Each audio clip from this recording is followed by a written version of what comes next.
Okay, today's first 2 pages is Icarus by Roger Levy. I love this book. I do really love this author, and there's a fascinating story behind Roger Levy. Firstly, he was a practicing dentist, and he was writing part-time for a hobby. So his first 2 books, which are Reckless Sleep, and Dark Heavens, came out in the early 2000s, I believe, which is when I first came across him, and thoroughly enjoyed them because his stuff is just a little off-center. It's a little off-kilter. It's not quite what you would expect. It's fantastically just slightly askew. It's difficult to explain unless you read them.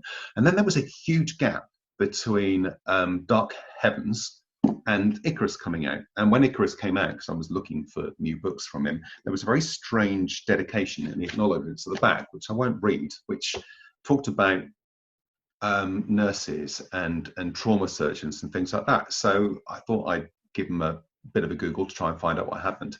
And in 2004, a mental health patient with paranoid schizophrenia was released from hospital and went on a violent spree with a knife, killing 1 person and severely injuring a number of others.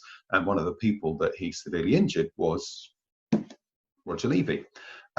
Which was why there was such a gap between the books, because he was rehabilitating, he was getting back into doing things, and obviously was running a dental practice as well.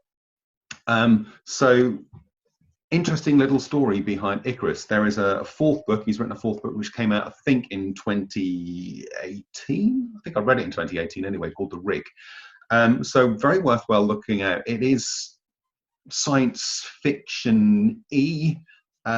This one has a certain amount of commentary, socio-political commentary and religious commentary in it. There's kind of a through of that through this, and that is evident in a number of other of his books as well. And it's very well worth a read. They are just so clever. And here we go, first 2 pages. Here we are, Quill said, for something to say. Shek glanced across at him and raised his eyebrows. The 2 men from Fact didn't react much. The taller factotum, Quill thought he'd said his name was Java, let a sour fizz of air through his lips. Here we are indeed, the other one, Rio, said cheerily. He rubbed his hands together and then clapped them hard. The noise was effortlessly swallowed by the geometrically puckered walls of the monitoring chamber.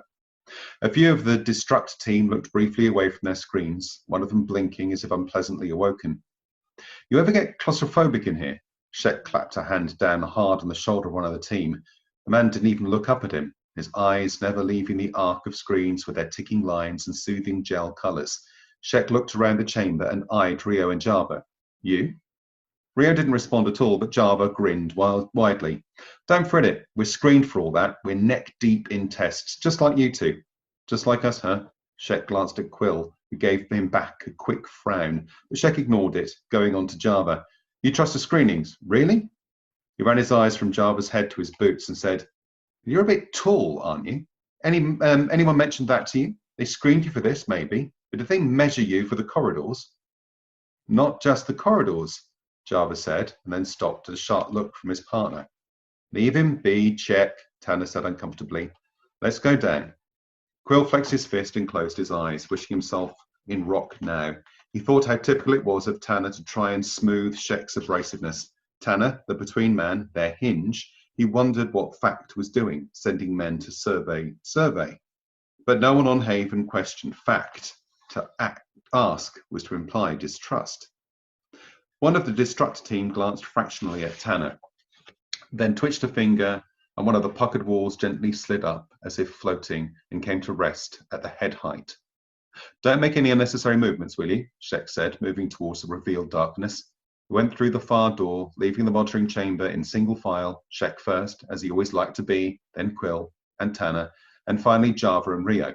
The door closed at their rear, and dim amber lighting came up around them. The vault chamber was circular and huge, with a single small opening in the far wall. The ceiling, though, barely cleared their scalps. Hear it? Shek said as he stopped, making everyone else halt.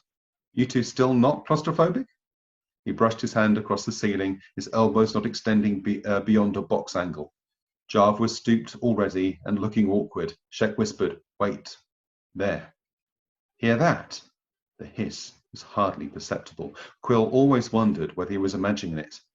That's the bolt readying. Shek stamped a foot on the solid metal plate of the floor.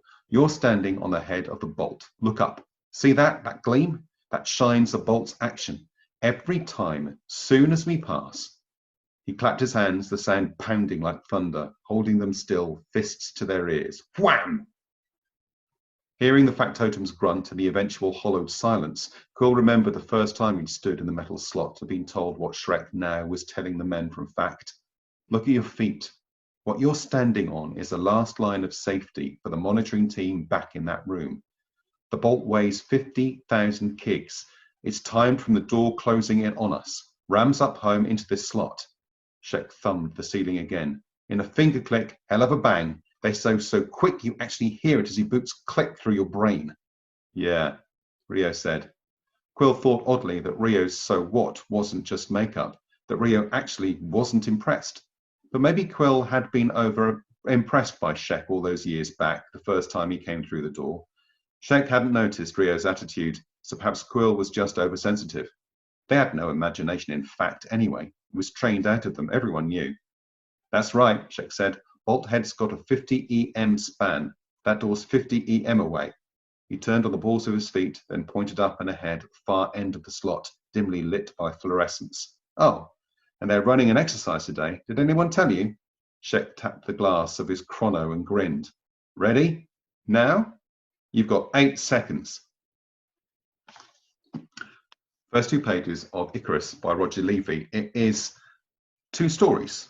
2 stories being told simultaneously, seemingly completely unrelated to each other, that eventually come together in an incredibly satisfying way. That you just go, oh my goodness, it is so clever. But like I said, it's just a little bit off center. It's not what you would normally expect. And that can be said for all of his books so far, you know, the 4 that he's released. And I hope there'll be more from Roger Levy. But I would highly recommend it if you want something a little bit different. And again, it's got an interesting history. This is not a full-time writer. He was writing these books as a pastime whilst he was running his dental practice in London. But anyway, Roger Levy's Icarus. Hope you enjoyed today. If you have, give it a thumbs up. Subscribe to see more of these kind of little 2-page rants of books. And have a great day. Stay safe. Keep well. See you soon. Bye-bye for now.